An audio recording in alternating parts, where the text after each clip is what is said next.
Welcome to the Orlando Holiday Guide podcast show, presented by Hugh Hatrick in association with its Orlando Time Facebook page. Trusted, acknowledged and respected. Good morning and welcome to Hatrick's Orlando Holiday Guide. Now, today we're doing a quick webcast, basically to answer some questions that are frequently asked about when you go on holiday. Now, you may not have heard of Hatrick's Orlando Holiday Guide, but it's a short 52-page guide that I've written, but it's packed full of essential information that you need. In fact, I'll show it to you. Look, you can see it just there. Yep, for just £5.50, including free delivery to UK residents. And you can go onto the website at hughhatrick.com to get your copy now. Now, one of the first things that I'm asked is things like travel insurance, visas. All these things are very, very important, especially if you are about to head to Orlando. Now, if I were you, first things first, before you even think about going, is you need to look at getting your visas sorted. Now, some people wait till this a few weeks before, or even just a couple of months before at very most. But if I were you, I would do it a bit earlier to give yourself plenty of time. Now, 99% of people will get past quite easily without any kind of issue. But just in case there are any problems, it's always better to do it early, so you know everything's in place. And when you deal with the visa details, what you need to do as well, it's called ESTA, it's a special ESTA. I'll show you that in a wee second on the screen. You need to make sure that you check on the results, because they won't actually tell you all the results automatically. You have to go back onto the ESTA website and confirm your details, and then they will show you whether or not you have got the visa that you require. And if you don't have them in time, remember, you won't be going into America. You can get the flight across, but they simply won't let you in, and you'll have to come all the way back. So you want to make sure you avoid that. Now, when we did it last year, in February of last year, it was round about £40 for 2 adults and 2 children. It's about $11 or $13, I think it is. It was about $13 a head. It may well have changed, so keep an idea of that as well, and make sure it's all sorted. The second thing you need to do is make sure you have adequate travel insurance. Now, there's lots of places that you can go to, whether it be with the company that you've booked with or online. But you need to make sure you have adequate medical insurance and travel insurance, because over there it's not an NHS. You have to pay for any medical visits.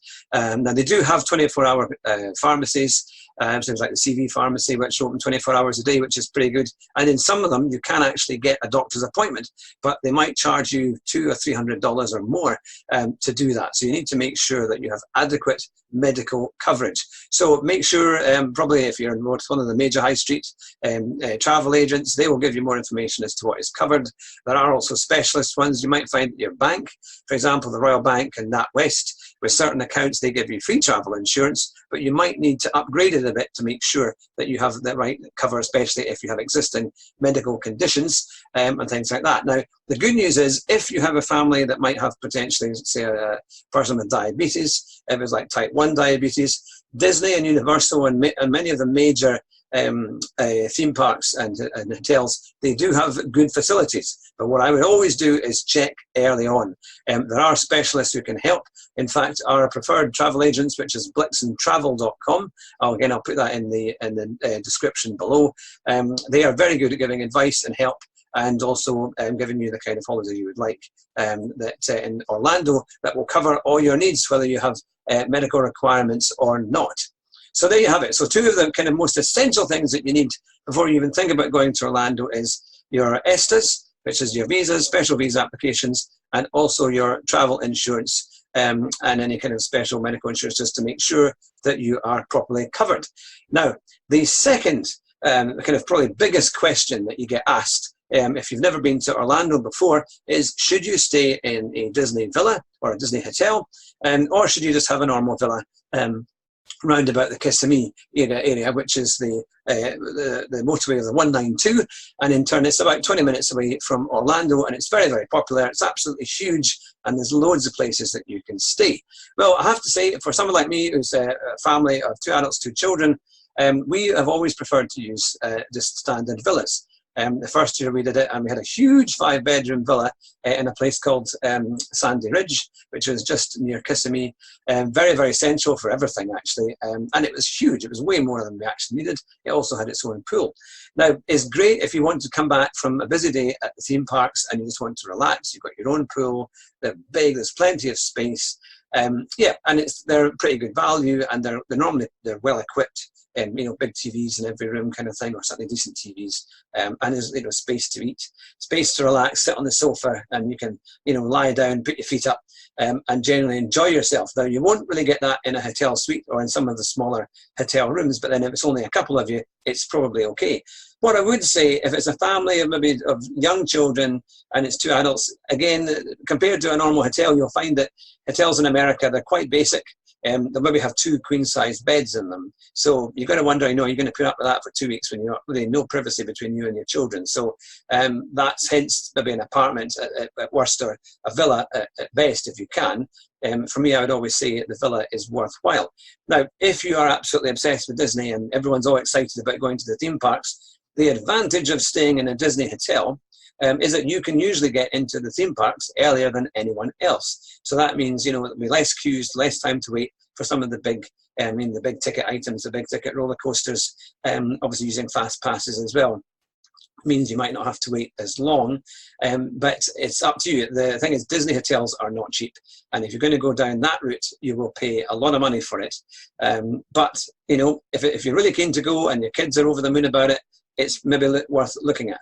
The other thing is, I would also recommend, once you've got obviously your visas sorted out, this is why I say get your visas early if you're considering going to Orlando, because some of the last minute deals you get, especially for villa holidays, are incredible. You can save yourself maybe a third of it, maybe even 2/3 of the price if you go last minute. Literally book it a month before, and you'll be amazed at how the prices have changed. But there's a crucial thing as well, because a lot of people go to Orlando for the first time and they go in the summertime, summer holidays. Now, it's very busy, very, very hot. And I wouldn't really say it's maybe the best time of year to go. Just being honest with you, it could be in the mid-30s. And if you've got to wait 2 hours in a queue to go to, your favorite ride, you could well get sunstroke. You really need to be well covered, lots of sun cream, lots of drinks, make sure you're well hydrated, because if you don't, you could be in real trouble and you could end up passing out and needing medical attention. It's a thick heat when you get to Orlando, so you need to be kind of prepared for that. It's very, very humid, and I wouldn't recommend that summer is the best time to go if you have, especially younger family members who might not be able to cope. The first time we went, we actually went at the end of February, and it was fantastic. It was a little bit cooler. It wasn't as busy. The thing is, if you've got young children as well, it's worth looking at, they're not having to go to school. So if you can go out with the school holidays, you can save a fortune. You'll be much quieter flights. The theme parks aren't anywhere near as busy as they would be in the summertime, and you can generally have a great time, and it's just a bit easier. So I would definitely recommend going a little bit off season, maybe kind of February, March time if you can, especially if you have young children, because it's a lot easier. As well, if you do have young children, one of the things that we certainly learned when we went was try and get direct flights. Because if you're having to change flights, for example, Thomas Cook to Manchester to Orlando pretty much daily, I think. It's a very good flight. There's plenty of space. There's good food. You get TV options and things like that. You can always upgrade. But it's one flight and it's much, much better. If you have to go from, say, Glasgow to Gatwick and then Gatwick out to Orlando, and you've got to change flights, you've got to go through security again, all of that with the children plus all their stuff too. It's a huge amount, and I wouldn't recommend that course of action, especially if it's in a busy time as well. Some people go around about April, kind of Easter time, and we went, to be fair, last year at that time. Our kids were slightly older, about 4 and 6, and it was okay. It was all right. Because we had the direct flights, it wasn't too bad. Some of the theme parks weren't too busy, but they can get busy, especially at spring break. That can be very, very busy with all the students coming down to Florida to enjoy the sunshine. Again, another time of year that people go is in October and September. There, again, they're not as busy. It's beginning to cool down a little bit. Certainly by the end of October, it cools down quite a bit to maybe the mid-20s. So it's a good time to go if you can get the time off. If your kids maybe aren't at school, or if you can take them out of school for a little while, then that's something you have to choose yourself. But sometimes October breaks can kind of work around a little bit that, and you can do maybe a couple of days each side of the October holidays, and you can get yourself a fantastic holiday down to Orlando. So there you have it. 3 quick things today. It was travel insurance, it was your ESTAs, because you won't be going to America if you can't get that sorted, and then the time of year and whether or not you should choose a villa holiday or a Disney park. Now, obviously, a lot of the kids are going to want to be in like Magic Kingdom and or have a kind of safari holiday in one of the Disney hotels and villas, and they are lovely. And you know, be prepared to pay for it. It will be expensive. One very quick thing before we end today is the amount of spending money. Now, quite often, if you're in the It's Orlando Time Facebook page, which I recommend you join, it's a fantastic Facebook page with lots of people who have a huge amount of knowledge about Orlando, which you can ask them questions. And even if you're there, you can ask them on Facebook and they'll come back to you very, very quickly. They're extremely good. How much spending money should you take? Well, 2 adults, 2 children, we did it on roughly £2,000 to £2,500 for 2 weeks. But then that didn't include park tickets all of the time. We did it once for £1,500 on a very tight budget, and that included some park tickets. But that was just Busch Gardens, SeaWorld and Legoland, and we got a half price deal because we went with Westgate, which is the kind of it's not the caravan park, it's like the timeshare people. That's a different thing. That's a show in itself to talk to you about Westgate. Yeah, you're going to need some cash. Don't go crazy. To be fair, we just used 2 credit cards and maybe a little bit of cash. So we've each got a credit card with a reasonable credit limit. Many of them, if you're with things like Royal Bank or NatWest, or the Halifax credit card as well, the one they have a foreign credit card that doesn't charge you fees. So that's the first thing that can save you a huge amount of money. Because if you think every time you're using your card, that could be a couple of quid charges by the time it's transferred. So definitely worth looking at a credit card that simply has no fees, no foreign exchange fees, and you'll get a far better deal. And it's great fun. And you know that you're going to save, and that's probably 40 or 50 quid easily saved over 2 weeks just by getting the right credit card. Some people use a card called the Revolt card, it's like a payment card. You simply put money onto it, and then you can use it in many of the places in America or anywhere that takes Visa or credit cards. Yeah, most people seem to do quite well with that. I just use a normal credit card. Don't see the point of getting another one.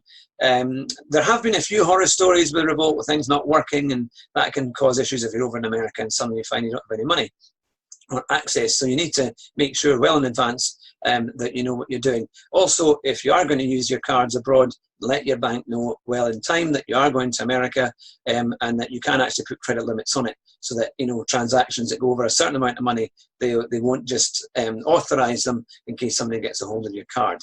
But overall, it's quite unlikely. You don't really hear about people getting mugged an awful lot in Orlando. It's pretty safe overall if you're kind of sensible and stick to the kind of main public areas. But there you have it. It's Hatrick's Orlando Guide. Thank you for watching and for listening. Now, of course, you can buy a copy of the guide. It's only $3.99 on Kindle or iBooks, and just £5.50 for a printed copy. And just go onto the website, my website, which is www.hughhatrick.com. It's listed in the description, and you can get a copy there. I've got a new batch in. They're ready to go. It's got everything you need. You can take it with you. Again, look, I'll show you on the new video. It's just that size there. It's quite small. You've got everything in it from, let's have a look. How about an amazing hire car like that? Chevrolet Corvette. You could get one of those, for example, for just £1,100 for 15 days if you go and you book well in advance, and that was from Alamo. But there's all sorts of amazing deals, pictures, and all the kind of details you need as well. The choice is huge as to where you can stay. This is the guide you need before you even think about going to Orlando, or if you're about to head away. Put it in your suitcase. You can read it on the way. On your 9-hour flight, you'll get through that, no problem at all. That'll just take you half an hour to an hour. But it's definitely worth getting, and you get all the essential details, plus ways to save money on restaurants and all sorts of days out and things like that. But I'll be back in a week's or two's time with another show. But take care, and we will see you soon. And if you're about to go on holiday, enjoy Orlando. Bye just now. If you're heading to Orlando this year, then you need Hatrick's Orlando Holiday Guide. It's packed full of essential and crucial information to make sure you get the best from an Orlando holiday. You can get it on Kindle or iBooks, or have a copy posted out to you for just £5.50, including free delivery to UK residents. Visit hughhatrick.com now for your copy. And enjoy Orlando.